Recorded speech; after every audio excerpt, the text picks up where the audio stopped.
চলতে ফিরতে একটি সূরা এবং দোয়া বেশি করে পড়বেন। রিজিক আপনার কাছে এসে ধরা দিবে। প্রিয় ভাই, কারো কাছে কখনো হাত পাততে হবে না। তো আমি এমন একটি সূরার কথা বলবো, হয়তো জানেন, না জানা নয়।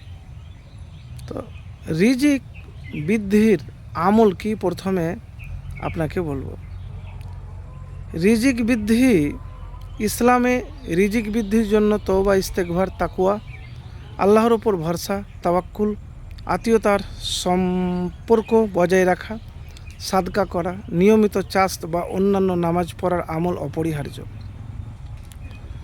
এছাড়া সূরা ওয়াকিয়া পাঠ করা বা দুয়ার মাধ্যমে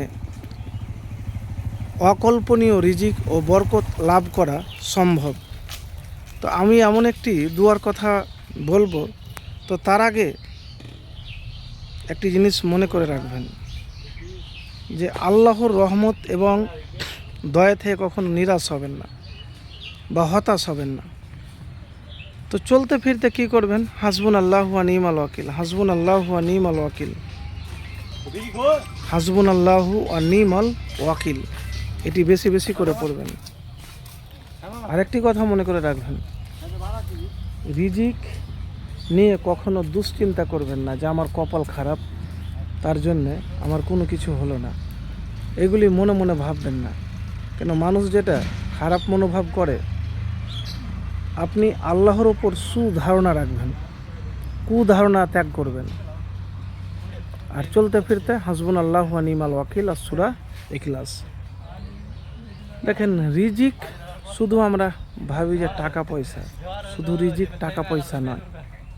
রিজিক ভালো স্ত্রী, ভালো সন্তান, ভালো ফ্যামিলি, ভালো কাজ, ভালো দুনিয়াতে থাকা, এইগুলি হলো রিজিক। তো সর্বপ্রথম আপনাকে পরিশ্রম করতে হবে, আর পরিশ্রমটা যেমন তেমন নয়। আর দুরূদ শরীফ তো পাঠ করবেনই। আল্লাহুম্মা সাল্লি আলা মুহাম্মাদিন ওয়া আলা আলি মুহাম্মাদ কামা সাল্লাইতা আলা ইব্রাহিমা ওয়া আলা আলি ইব্রাহিমা ইন্নাকা হামিদুম মাজিদ। আল্লাহুম্মা বারিক আলা মুহাম্মাদিন ওয়া আলা আলি মুহাম্মাদ কামা বারাকতা আলা ইব্রাহিমা ওয়া আলা আলি ইব্রাহিমা ইন্নাকা হামিদুম মাজিদ। তো এই আমলগুলি একবার করে দেখুন, ইনশাআল্লাহ ফলাফল পাবেন। আরেকটি কথা বলবো যে চেষ্টাতে থাকেন, দোয়া করছেন, কিন্তু 1 মাস 2 মাস 5 মাস দোয়া করার পরে আপনি ব্যর্থ হয়ে যাচ্ছেন, মনে মনে ভাবছেন। তো এরকম মনে করাও যাবে না, ব্যর্থ হওয়া যাবে না, প্রচেষ্টা রাখবেন।